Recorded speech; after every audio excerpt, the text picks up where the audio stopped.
ఓం శ్రీ గురుభ్యో నమః. శ్రీమాత్రే నమః. ఓం ఐం హ్రీం శ్రీం అనఘాయై నమః.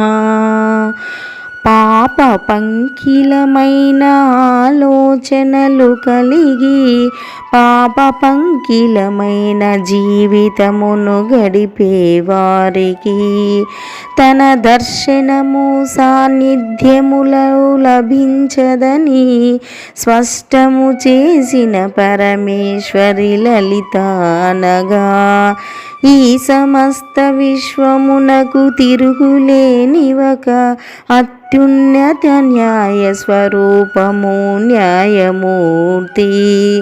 పక్షపాత ధోరణి లేకుండా పాప పుణ్య ఫలితములను జీవుల కర్మలను అనుసరించి ప్రసాదించు నా తల్లి.